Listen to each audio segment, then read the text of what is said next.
Okay, 1F, the tangent to the curve, y equals x cubed minus 3x at the point A, and then a cubed minus 3a, also passes through the point 2, 0 for precisely how many values of a?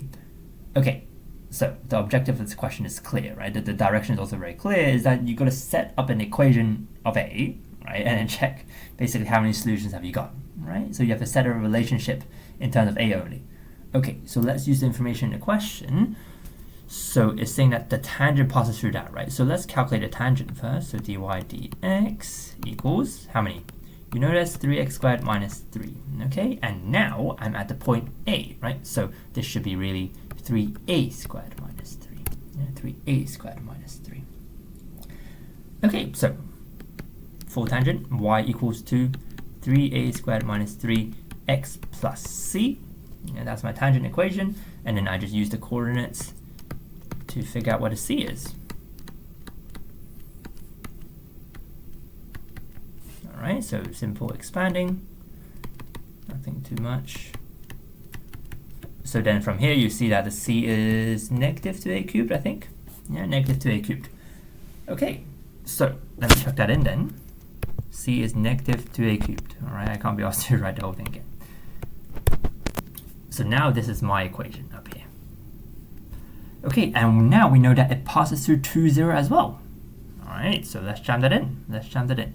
Again, I'm going to be lazy. I'm going to just jam the 2, 0 in, okay? So 0 and then 2. Okay, now algebra. So what do I get? 0 equals, what's this?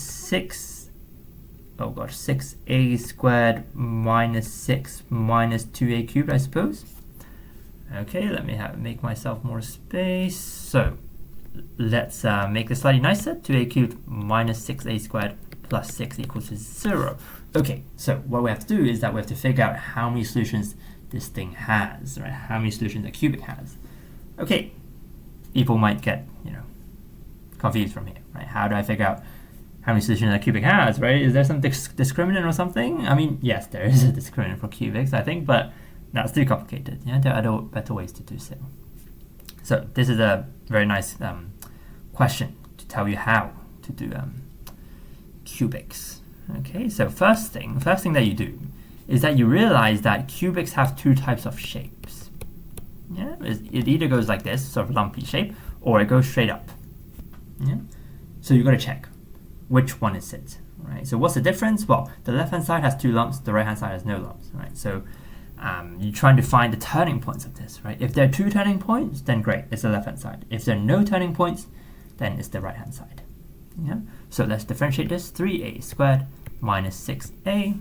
Okay, differentiate this function, and I'm trying to solve it to 0. How many solutions do I have? It's obvious, right? A equals 0 and a equals to 2. So I have 2 solutions. Yeah. So one is the max, one is the min. So I'm definitely on the situation on the left-hand side.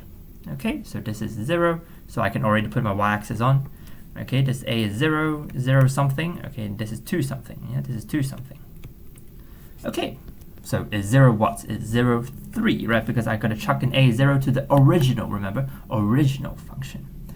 Okay, and then now if I chuck in 2, what do I get? So 2 cubed minus 12 plus 3, that's negative 1. Yeah, 2 negative 1.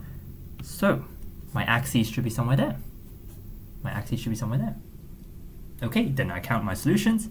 How many roots do I have? 1 of them, 2 of them, 3 of them. And so 3 values of a solve my cubic equation. Okay, so there we go. We have answer as D, which is 3 values of